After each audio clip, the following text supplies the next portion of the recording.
Masuk weekend, punya rencana liburan bareng keluarga? Meski level PPKM sudah turun dan sejumlah tempat wisata mulai kembali beroperasi, bukan berarti lalai prokes ya, terutama bagi Anda yang ingin mengajak anak-anak liburan. Sejumlah orang tua ini punya tips agar tetap aman berwisata bersama anak saat pandemi. Tak sedikit orang tua yang memberanikan diri mengajak anak-anak mereka ke tempat wisata seiring menurunnya jumlah kasus COVID-19. Pemerintah daerah pun sudah mengizinkan sejumlah tempat wisata buka lagi dengan menerapkan protokol kesehatan yang ketat.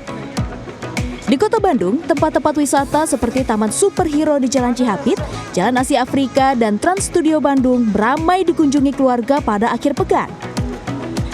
Mengingat anak-anak di bawah 12 tahun belum divaksin, beberapa orang tua mencoba menyiasati agar anak-anak terhindar dari virus corona. Nunggu nanti agak sepian gitu. Agak nanti kalau kayak mau main ayunan tuh tunggu dulu, kalau udah itu baru. Nggak sampai berkerumun gitulah. Takut juga kan ya. Mungkin kita selalu memperhatikan anaknya, kita announcement juga ke anaknya, selalu pakai masker juga gitu. Mungkin kalau misalnya dia lagi makan, mungkin kita buka dulu sedikit maskernya, kalau udah makan kita pakein lagi. Kalau khawatir ya, apalagi kan kalau udah pegang sesuatu terus anak-anak pegang makanan terus tangannya belum dicuci gitu ya. Ya kita harus cuci tangan dulu meskipun jauh sama tempat misalkan WC umum yang kayak gitu, kita bawa ini aja.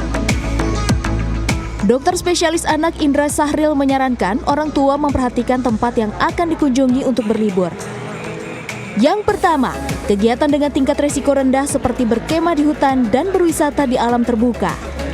Yang kedua, tingkat risiko sedang, misalnya berenang di kolam renang. Walaupun tempatnya terbuka, tempat tersebut merupakan tempat berkumpul banyak orang. Sementara, tempat berisiko tinggi adalah bioskop dan ruangan tertutup. Karena anak di bawah usia 12 tahun belum dapat menerima vaksin COVID, Dr. Indra menyarankan vaksin alternatif. Tentu ini tidak dapat menggantikan vaksin COVID. Kalau anak-anak kan belum ada vaksinnya ya, belum mulai gitu ya. Untuk di Indonesia sendiri baru bisa di atas 12 tahun. Jadi untuk memaksimalkan perlindungan boleh juga tuh misalnya kita vaksin influenza tuh minimal ya. Jadi misalnya kalaupun nanti pas liburan kok demam, batuk pilek, ya kemungkinan dia bukan influenza, kemungkinan yang lain kita harus segera cek ya. Dengan udah vaksin influenza akan meminimalisir resiko. Mengurangi risiko tertular COVID-19 pada anak juga bisa dilakukan dengan meningkatkan daya tahan tubuh. Orang tua perlu membiasakan anak menerapkan perilaku hidup bersih dan sehat melalui konsumsi makanan bergizi seimbang. Anak-anak yang berada di luar rumah selain beresiko terkena COVID-19, mereka juga berpotensi untuk menularkan virus corona ke lingkungan keluarganya.